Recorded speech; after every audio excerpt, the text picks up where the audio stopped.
right, guys, welcome back to another edition of Texans Unfiltered, a Houston football podcast for your Houston Texans. I am Young Ari Gold.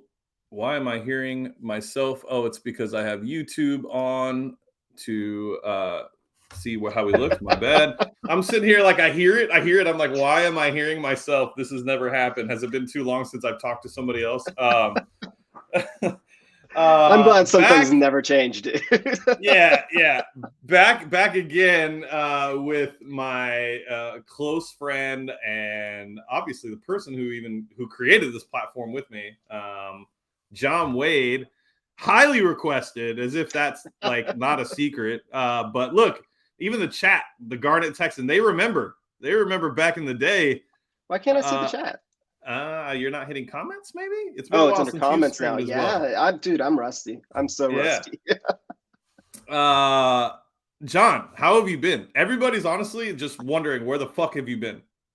Well, I know, but just still getting used to the new normal.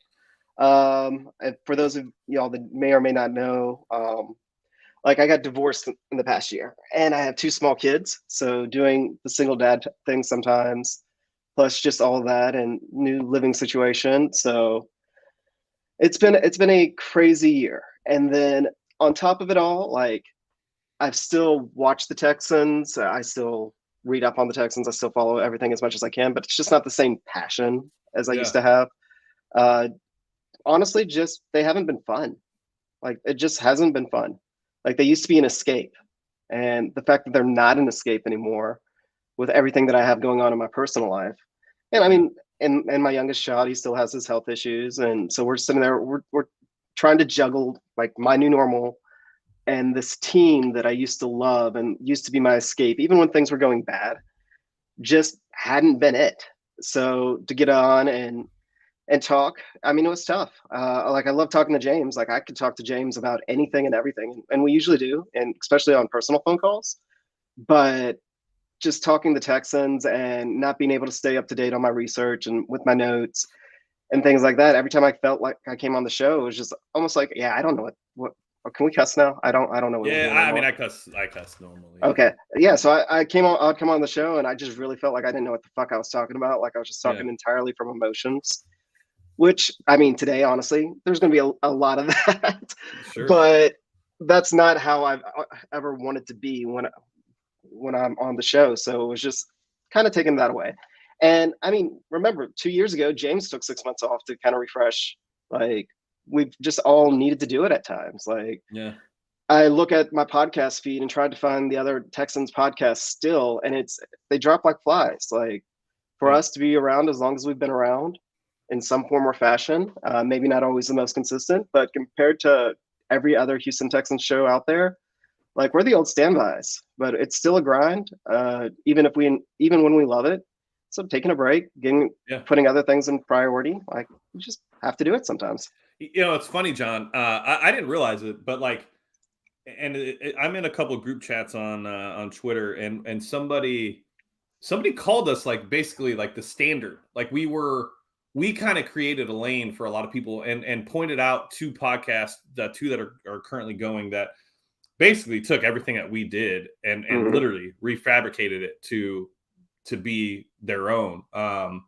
And honestly, it took somebody else telling me that for me to really understand, we really were there was State of the Texans, and then there was us.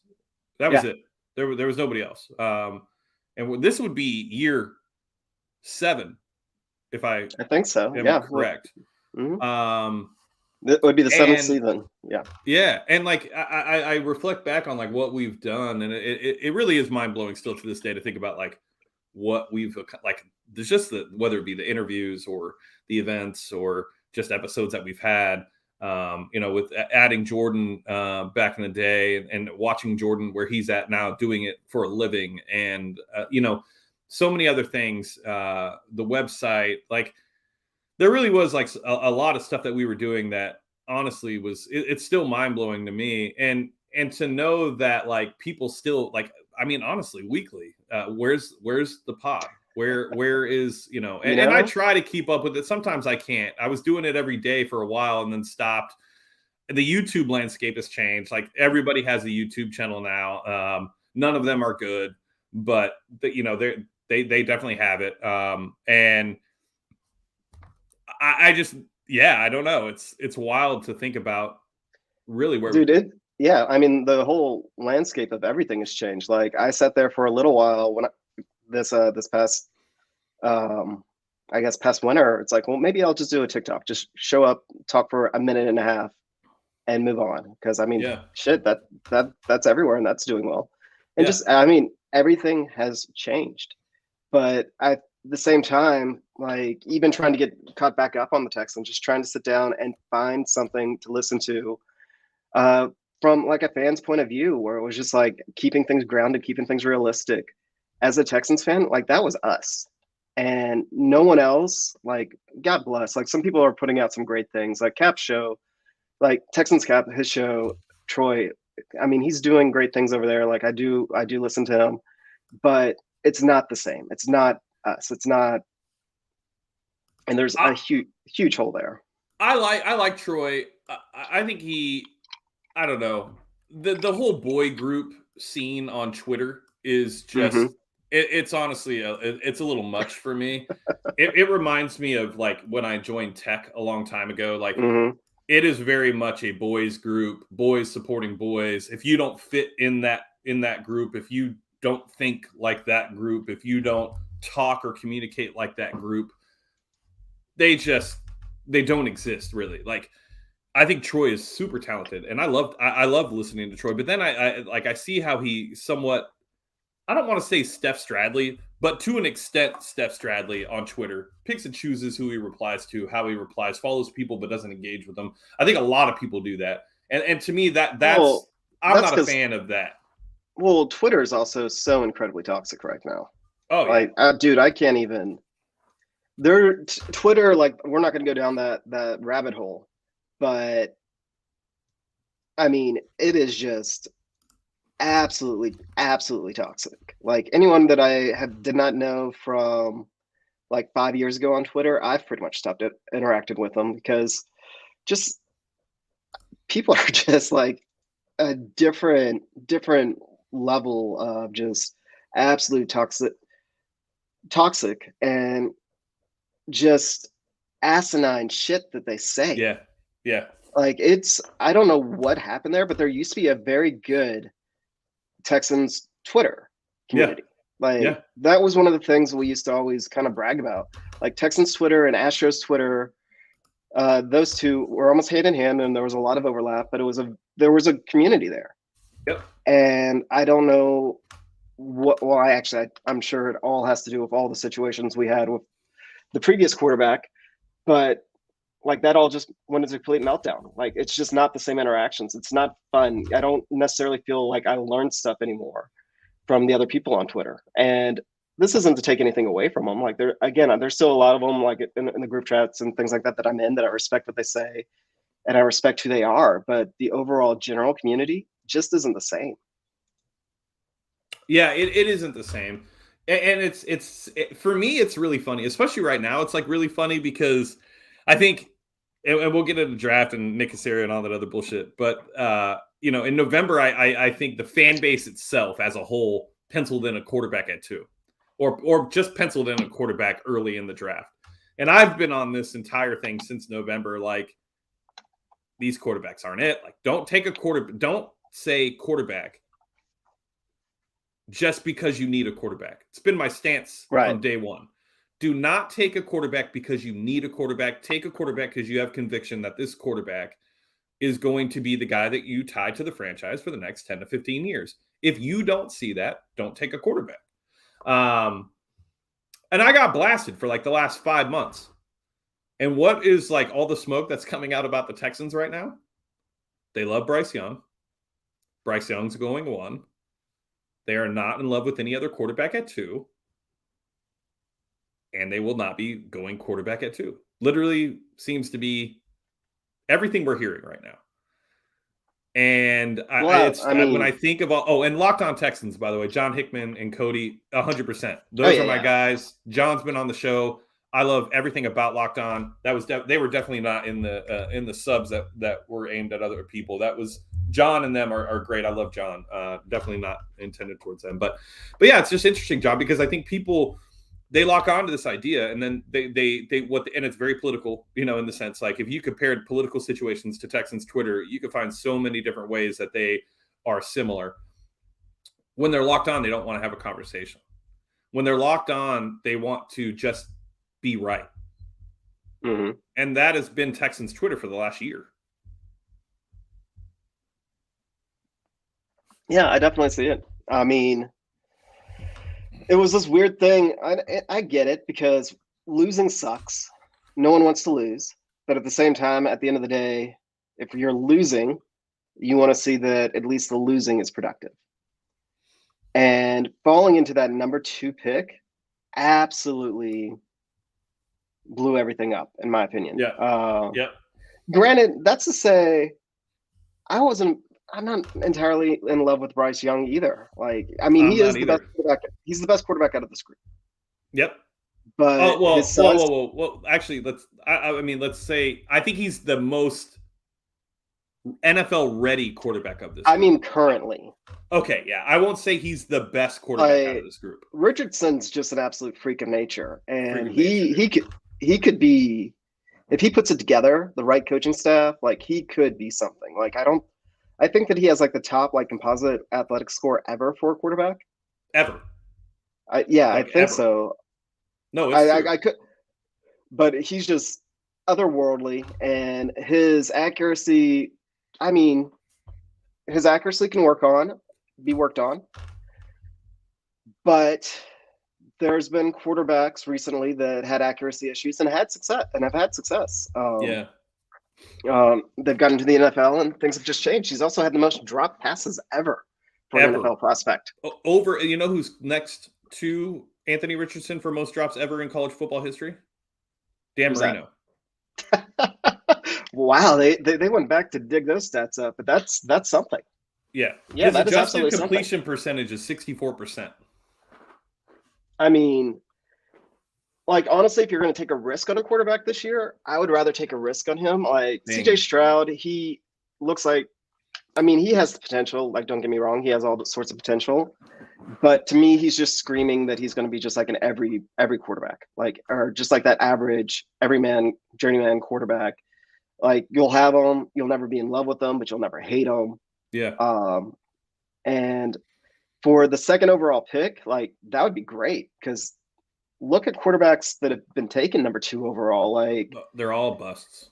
Yeah, I mean Carson Wentz had the 1 year, but we're looking at Zach Wilson, Mitchell Trubisky, Marcus Mariota, Carson Wentz, of course, and yeah, like they don't usually do so well. Robert Griffin III, he had 1 year. So of all those quarterbacks, Robert Griffin III, granted, probably because of injuries, and Carson Wentz each had 1 good season, 1 MVP level season. And then everybody else has been mediocre to just straight bad. Yep. So taking a quarterback at number 2 is no guaranteed thing.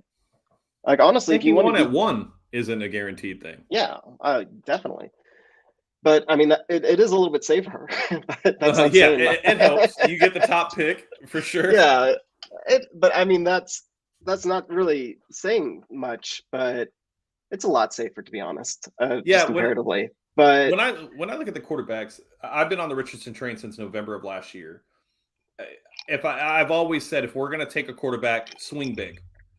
Mm-hmm. Either completely miss or hit the highest ceiling of all the prospects, and you're going to be, if he does hit his ceiling, he's a top 5 quarterback in this league, without a doubt. If he hits his ceiling. Now, there's lots of different things that you need to take into consideration when you say hits his ceiling, right? It's not a guarantee. There has to be a development plan put together by the coaching staff. You need to support him properly. You need to put him in a position to succeed. Offense needs to be built around what he can do as an athlete and as a quarterback. But if you're gonna swing big. Don't swing.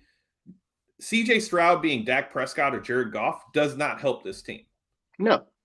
And if you look at Jared Goff, which it seems to be the main comp that is used for Yeah, him. I could definitely see that. See, being Jared Goff, And right if you look at situation, yeah, he'll be fine. But it's got to be perfect though. Like when has Mhm. Jared thrived? He's thrived when everything around him is perfect. Look at the Rams, look at the Lions last year. Like he has to have, and no quarterback is being drafted by the Texans is entering that situation right now. That team is, no matter what people think, this team is still, from a talent perspective, lacking talent all across the board, from wide receiver down. On defense, outside of secondary, this defense is not talented. They need talent. They need an influx Mhm. of talent at all positions. And so I think Anthony Richardson, if we're going to take a quarterback, it has to be Anthony Richardson for two reasons. One, he has the highest ceiling. Two, I don't want him in Indy. I don't. I don't want him with Shane Steichen in Indy. I think that is a recipe for massive success, and it's something we're going to have to deal with for a long time if they hit on Anthony Richardson. Yeah, I mean, you look at what he did with Jalen Hurts. Right. They would do the exact same thing in Indy. They already have the pieces in place. Like that alone, I mean, that's terrifying as a Texans fan. That, yeah, more. Dang, why'd you bring that up? But I sit there and you just look at their roster as is, and you just drop Anthony Richardson into that, and they would do the exact same thing they did with Hurts. And as Richardson matured as a passer in the next 2 to 3 years, like, oh my God, dude, that's terrifying. Right. I don't like that thought at all. Yeah. I No, mean, not at all. Like, their offensive line isn't great. Don't get me wrong. Like, it's not great. They're missing a tackle. mhm. But and they don't have a ton of weapons, but they do have some. They can add more. They have draft capital. Obviously, with a rookie quarterback, you're going to be able to support him next year in the draft, free agency, so many different things. But to me, I just don't want to see that. I don't want to see our division rival grab a guy who has the ceiling that Anthony Richardson has. It doesn't make sense to me. I would trade back in hopes that if you're Oh, not going to take him, it's the if you're not going ceiling. to take It's him, the ceiling plus fit. correct. That's the thing. The ceiling plus the fit. Like Richardson wouldn't have to mature as a passer for him to be instantly dropped onto that ND team and then be competitive. Right. I would be happier with them taking Levis. Levis. Yeah. Yeah, I mean, big Or Stroud. arm. Like, there's some people that love him, but to me, he just screams Zach Wilson all over again. But him on the Which means we're Colts. going to be wrong. He's going to Oh be the yeah, best yeah. quarterback in this draft. That's just Oh, the way this definitely. works. Yeah, We all shit on Levis. We all don't think yeah. he's very good. And that means that wherever he goes, he's going to be the Oh best yeah. quarterback in this draft. That's Well, just I the way it mean, goes. like he does. I mean, again, he has the physical ability to do so.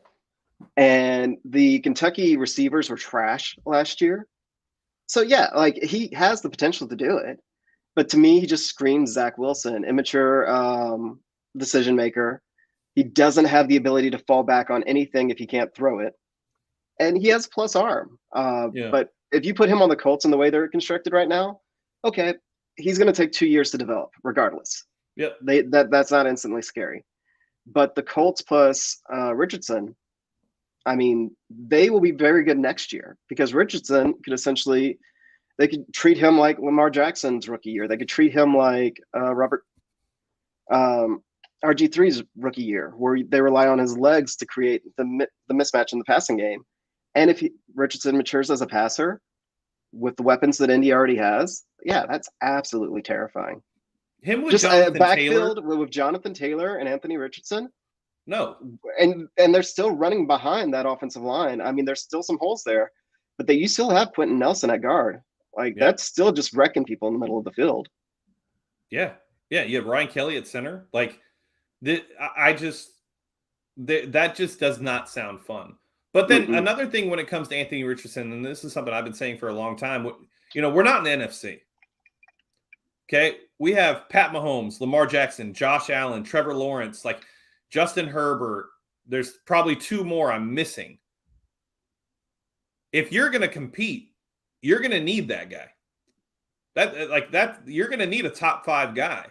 We've seen it year in, year out. Yeah, with that sort of ceiling. you need that ceiling to be able to have the ability to compete in the AFC. It's just, it is what it is. And even with Bryce, I like Bryce. I think Bryce, from a cerebral mindset, super smart. I totally get all that. And I think he could be really good. And I think he should be really good in the right system. The size, though, somewhat concerning. But the arm is I just don't know what he has to rely on from an athletic perspective that is going to be something that he could fall back on when things aren't working, because he's going to be in situations where things aren't working. And in the NFL, I don't know if what he did at Alabama is going to translate to the NFL. Things are so much quicker. Those windows are so much tighter. If you can't put the zip needed on an out throw, which is the number one thrown ball in the NFL, that's scary to me. But I think Bryce, it's good, but to take the risk on a guy that's 5'10", or sorry, I guess technically he's 6 foot according to the combine. That's the fear I had with Bryce. But at the end of the day, I don't really care. So let's get into the draft, John. I mean, ultimately at 2 and 12, what do you want Nick to do? Actually, before we get into that, I know you hate Nick Casserio. I do not hate Nick Casserio. I do not hate him. You hate I do Nick not Casserio. hate him. You can't stand him. I don't hate anybody. Well, let's rephrase that. There's very, very few people that I hate. Okay. Nick Casserio is not one of them. Now, you don't like Nick Casserio. No, I'm just less than impressed. Okay. So can I ask you, before we get into this, what were the expectations for Nick when he came in? From you, in your mind? Like, what did Nick in my mind, need to do in 2 years? Start building a foundation. Okay. How do you do that? A solid foundation. You get the right coaches. You take a look at young, high-risk players. Yeah. You look for like gems, essentially. Like, take some risk. Yeah. Get the cap under control, and then of course handle the Deshaun situation. Yeah. Now, what I would say is he's got a passing grade, but for me, it's one of those where right now he's operating just passing. Like, I don't think he's done horrible. I don't think he's done great. Yeah. I think he's done what he's not necessarily supposed to do, but he's done adequate. So my thought is above average. Okay. But my thought is adequate. Like, he's handled some things above average. He's handled some things he could have been better. Sure. I agree. And with that, if you're navigating at adequate, and we are about to have all these young draft picks coming in, is that enough? In my mind, Casserio is here for one more season and leaves, and that's the worst thing. Because you take this draft, which is probably our most value-heavy draft. Yeah. And he gets it, and then somebody with a completely different philosophy comes in next year and takes that draft with a completely different philosophy than this draft. Yeah. So it makes it harder to build upon him. If I knew for sure that Casserio is going to be the guy for the next 3 to 5 years, I'm cool with him. But at this point, the fact that he got 2 coaching searches taken away from him, regardless, the situation was tough, but he essentially got those decisions taken away from him. So in my mind, that says that he doesn't have enough of a leash that he was supposed to have. Like, he was supposed to come in and just run football completely. And it looks like, for whatever reason, his responsibilities keep getting narrowed and narrowed and narrowed. Now, at this point where it's still amicable and you can just let him go and somebody else comes in and takes these picks and whatnot, to me, that would have made more sense. Versus having a situation where you have a GM getting let go while still trying to build this young core. What was the point of all this if we waste another draft? And you've seen other teams have all these first-round picks and then not able to capitalize them. That's why the NFL hierarchy pretty much stays the same. The bad teams stay bad, middle teams stay in the middle, and the top teams stay at the top. And those top teams are drafting at the end of the first round every single year. Yeah. And they stay good. And everybody always wants to point at the quarterback, but it's not always the quarterback. It's the culture. It's building players that complement each other. It's having that same direction. And that's why Bill O'Brien, I'm not saying that I'm not defending him, but they were right when they said that the coaching staff and front office need to have alignment, because you build year after year. Yep. And if you are constantly flipping a coach and constantly flipping a GM, they're never going to get on the same page, and you can't start to build that foundation, and then you stay stuck. And then you stay like some of these bad teams, and you just say year in, year out, and you don't move up and you don't move down. Whereas for me, I'd rather crash and burn and then build ourselves back up with a team that has alignment than risk staying in the middle. I think I think those are all extremely good points. I can't debate a lot of it, to be honest with you. I think it's tough. I think we've all worked in a volatile work environment where upper management isn't aligned, and you can see the dysfunction. I think we all understand kind of what that looks like. If we take it off of the scale of NFL organization and just apply it to our day-to-day, I think we've all probably experienced what that looks like. It's hard. I think every situation's different.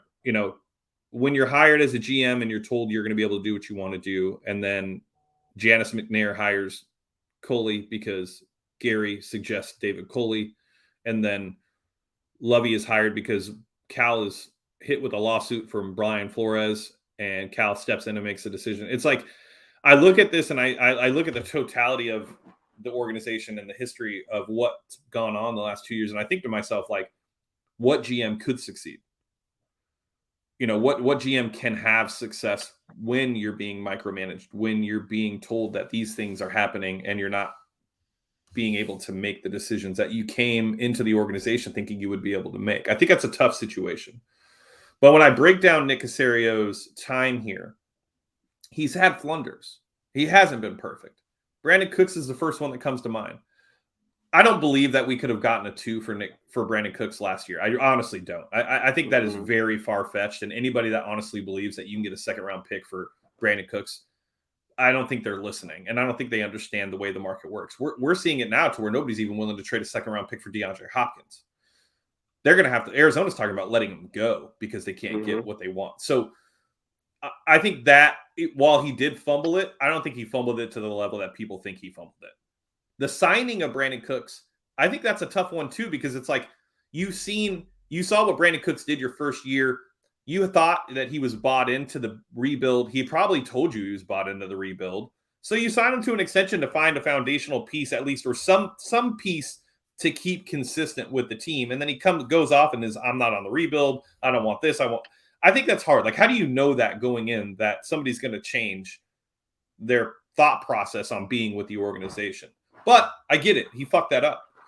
I think the biggest mishap that Casserio has had is the UDFAs. I don't think it's free agency. I think it's really hard. Like, you're going to sign a free agent his first year that's 26 or 27 to a 4-year contract. I mean, by the time that 4-year contract's up, this team isn't even competing. So really, what's the point of signing the 4-year guy? But the UDFAs, like not having a team full of young players that could come in, that piece I think is probably the most critical aspect of what Nick has not done since being with the Texans. I will say, yep. That's where we're in complete agreement. Like, I don't even fault him for the mediocre older veterans that he's signed if he brought in the undrafted behind him. Right. But was it last year or the year before? And I'm still not over it. We had the smallest undrafted free agent. Yeah. Like, seriously, what the fuck? Like, that's the situation that the Texans are in. You go young and cheap. Like, everybody talks about like the Astros rebuild and how it was trashed, or how it was how they tanked and whatnot. But here's the thing with the Astros rebuild, a lot of those draft picks didn't work out. They had a lot of them. Yeah. But they also signed a lot of players. They just signed a lot of young players. Like, they just want a volume approach of young players to try and find the guys that would work out. And that's what I was hoping the Texans would do. Volume, just like a volume of young players. And then you would look even at our practice squad spots where we'd have veterans that are 3 or 4 years in that we already know what they are. Right. And they're not that they were necessarily bad players. They were probably great players on the team that was competing, or great pieces, not players. Right. Which is not what we needed. We weren't competing. Yeah, I agree. There is nobody that can tell me that Nick handled the UDFAs the right way. You just can't. The team should have been influxed with a ton of young talent that you may not know what they could be, but you're finding out. And I think that's the biggest miss, because if you can find, let's say you find one per season, well, now you have 2 additional foundational pieces that you're able to keep on this roster. I think the other thing that the one thing he did extremely well that I honestly, I don't believe people give him credit. I even heard Jordan yesterday on Spaces say that Nick really he didn't do anything that another NFL GM would have done. And I think the way he handled the Deshaun Watson situation, when we look back in the actual situation with Deshaun, if you remember, John, people were telling Nick and saying Nick should have traded him at the trade deadline to Miami before he settled for 2 1s. That's what the offer was from Miami. It was 2 1s. Nick held tight and waited till the settlement, created a market for Deshaun, made the way he had it to where they have to submit their offers. Like, I thought he actually executed that perfectly. I mean, literally perfectly. We walked away from that situation. I honestly never thought we'd get anything from Deshaun when all that stuff came up. I thought there was a good chance he's just released or we can't get anything for him. To get 3 1s, a 2, and some 3s, I don't know how anybody could say that Nick did what an average GM would have done, because I think a lot of them would have flinched early and took whatever they could have gotten. And, I'll give him credit for that. And I think part of the credit also goes to David. Mugoleta. I'm sorry. Mugoleta. I hate butchering people's last names, and I can't say last names. We all know. But I think part of that actually, I think Nick working with him to actually get the deal, because look what happened. Like, the Browns painted themselves into a corner with the trade, and they also had to pay Deshaun because of what they gave up. So that was 2 hand in hand. And you just compare that to the Lamar Jackson situation. Yep. Lamar Jackson is looking for, of course, a new contract. And the best that he's gotten is the non-exclusive franchise tag from the Ravens. Yep. Now, to sign Lamar Jackson, you give up 2 first-round picks. That's it. For a quarterback that is arguably more successful than Deshaun Watson, no off-field troubles. Yep. And younger. Yep. All you'd have to do is 2 first-round picks and pay him. Yep. So to me, that actually shows the mastery of not just that Casserio and David, they work together. Yep. They had to work together to get this situation. So for the Texans to get the most that they got, and for Deshaun to get his paycheck, and F the Browns, because they're in a mess now. But that wasn't all. Casserio, the thing I would give him credit there is he was able to work with him to do that. And yeah, that obviously was not an easy thing to do. But outside of that, which, I mean, granted, that's a huge feather. I was just about to say, outside of that should not be said. But outside of that, it's like, you've got to take a step back, and he did this, and he got this great haul. Now, what's going to happen with it? Yeah. And regardless, he was in a horrible situation. Right. But now his best friend's already been fired. Yeah. Some of the players that he was close with don't want to talk to him anymore. So that whole situation, like, why would he necessarily want to stay? Why would he want to necessarily give it his all? Well, so I'll be honest. And I mean, that's just what I'm saying. I'm not saying that he's good. I have no idea with the rumors if there's any truth to any of that. To me, it's just like, do we have a GM that still hasn't been beat down by the situation, that is going to stick around with this coach? Even though this coach also has a different coaching, like his philosophy and the way he was brought up is different than Casserio's. Yeah. So is there going to be alignment there? Yeah, I think it's funny that Lombardi tweeted out or put out today that Nick might leave on his own accord. Mm-hmm. I have a family friend who's covered the Patriots for 20 years, and Tuesday told me that it would be a Nick decision. Nick would walk away. It wouldn't be just like that. Cal and Hannah actually loved Nick. But Nick is Nick is a Bostonian. He spent so much time in Boston. He is Bill O'Brien, but as a GM, just better with scouting, better with handling the GM duties. But from a personality perspective, he's not much different than Bill O'Brien. He's a dick. He's moody. You don't know what Nick you're going to get each day. And that rubs a lot of people the wrong way. And, I know he's ecstatic about D'Amico, and I do think that there's a good chance that this is worked out between the two of them. I think they both can talk football in a way that they both relate. I think they both share the same passion for football. But I do believe that there is going to be a fundamental misunderstanding on how the team should be built. Mm-hmm. And everything I understand from what I've heard is that D'Amico wants Will Anderson at 2, or a defense at least at 2. And Nick wants to trade back if Bryce is not available. And so there's already starting to be, somewhat of a misalignment happening very early in the process. So if Nick did walk away, I wouldn't fault him. I think when he leaves, though, I would say that Nick did what he was supposed to do when he was hired. He put this team in a better position than what it was when he took over. And that's that. He moves on, and Adam Peters or whoever comes in, they'll have 2 firsts next year and whatever Nick gets for trading back if he trades back this year. And the team's in a good spot right now. If Nick leaves after this draft, no matter how this draft goes, the team is in a good spot.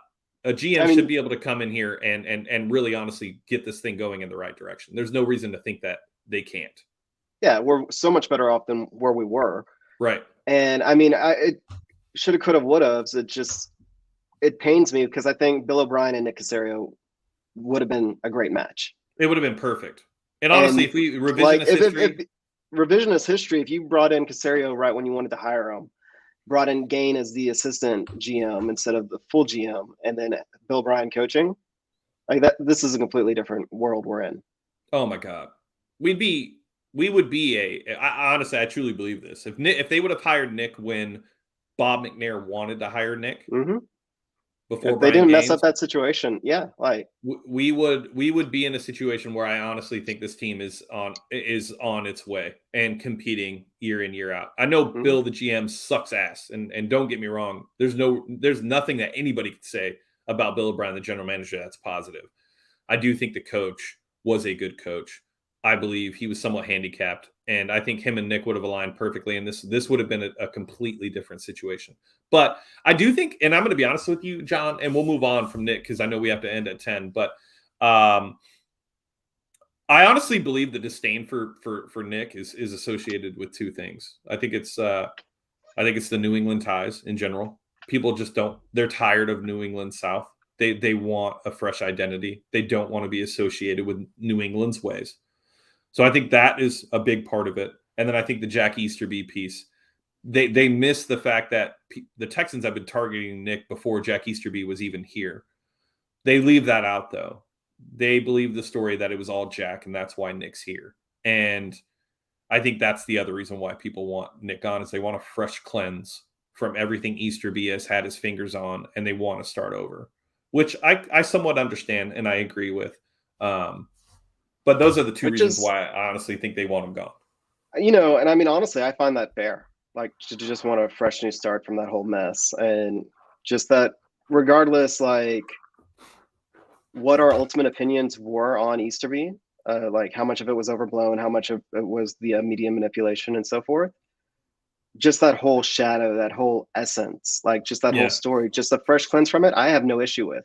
Which I actually find surprising that you're saying that there's this disdain for Casserio, because for me, it's been the opposite, where people are mad at me because I'm like, I'm cool if he moves on. Like, I'm cool moving on from him. Like, I'm not like aggressively wanting to necessarily move on from him, but I am more than fine with it. Like, I am more than fine with a reset. I say that, but I say it's really just the boys group that are pushing the Casserio narrative. But I mean, either way, at the end of the day, I like Casserio. I do think that it would be. I'd prefer to see him finish this. I don't want to go through another situation where this guy. I don't want to not see his finished product, because I do think that there's a plan in his mind. And, you talked about like taking risks and stuff like the Stingley pick and the Kenyon Green pick were 2 big risks. Stingley had an injury history, but had in 2019, maybe a top 5 cornerback tape in college prior to getting hurt. And he took a risk on it. Kenyon Green was a risk at guard, right? So he does take some risks. They just need to pay off. And I think that's ultimate. I think Stingley will pay off. I'm not worried about Derek Stingley. I think Derek Stingley will be a player. Like, I get what you're saying, but this is the NFL. This is real life. Nothing is owed to anybody. Like, Right. and everything, if everything is completely right in the world and everything was completely fair, yeah, Caserio should have an opportunity to see his vision played out. Like he should. Like for all intents and purposes, like he seems like a great guy. Like again, he has done an adequate job. He's handled a couple of things beyond adequately, but I mean, it's the NFL. Like move fast, move on. And I just don't. I'm ready for the turnover and the turmoil to stop. If Caserio Yeah, is I going to am be too. here for the length, then yeah, just keep him.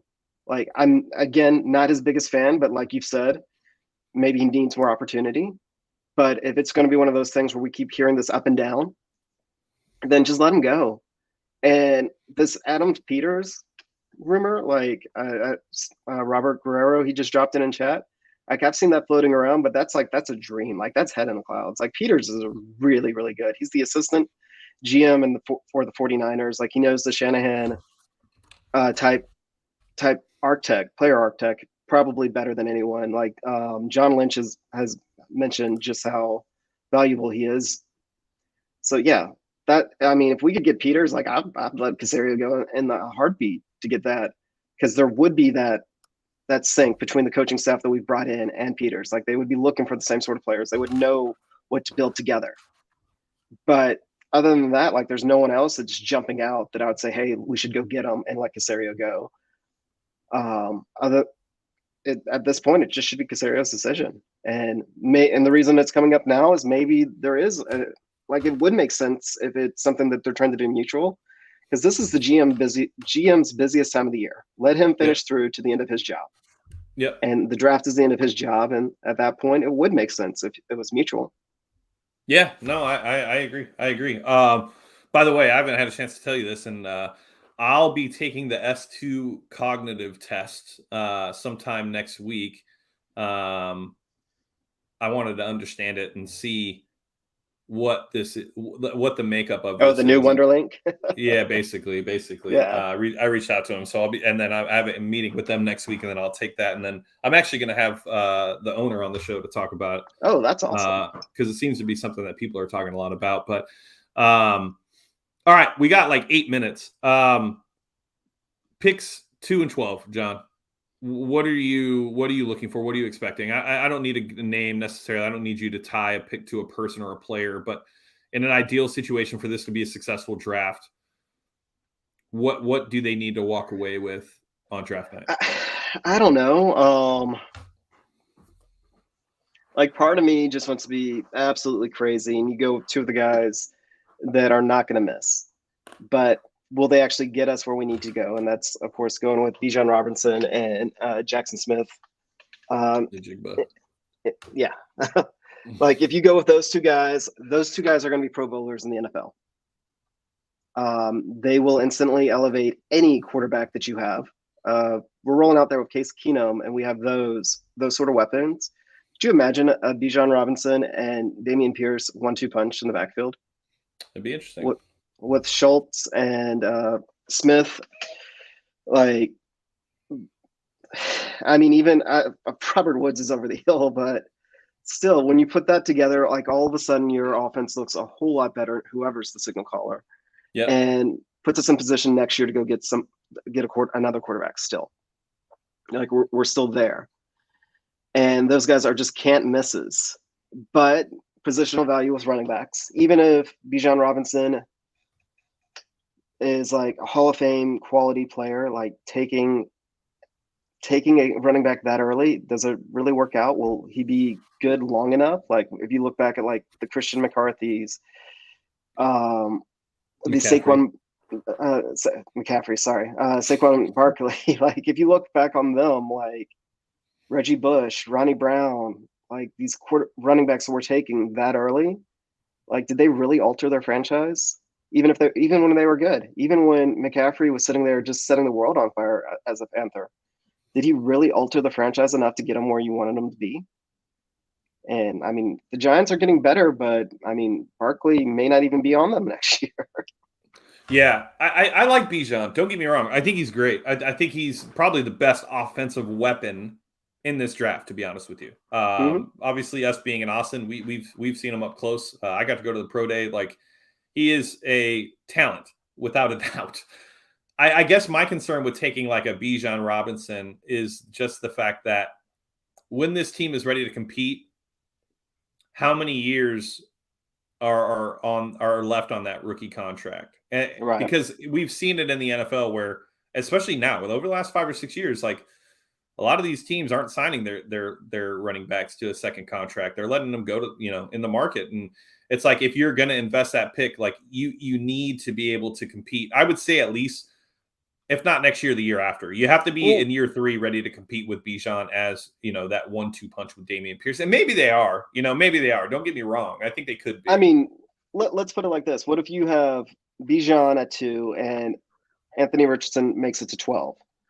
Well, that won't happen. What But yeah. what would you think of that team, of the Texans? Well, so what? You would take Bijan at 2 and then AR at 12? Yeah, what would you think of that team? Like, if that Oh, happened? I'd be excited. It'd be hard not to be. I'd be worried about the future a little bit, but I'd be excited. I I mean, think look, that it's we would, really I hard to mean, disagree with that, we to would be honest with you. we would have a 3 or 4 year run where we're going to make the playoffs 3 out of those 4 years, no doubt, with those 2 picks. Yeah, as long as AR develops. Yep. I mean, even if all AR does is a third running back, True. like when you look at Very how true, stacked actually, that if you would think about be, it. and what we think that DeMarco can do with our defense, like 3 to 4 years, like those 2 picks were. I'm not saying that they're the right picks. I'm not saying those picks ever get us Sure. past the wild card, but I'm just saying, just think of it. Yeah, no, it'd be a shit ton of fun. A shit ton of fun. Would that be Honestly, worth only having 3 or 4 years like that, though?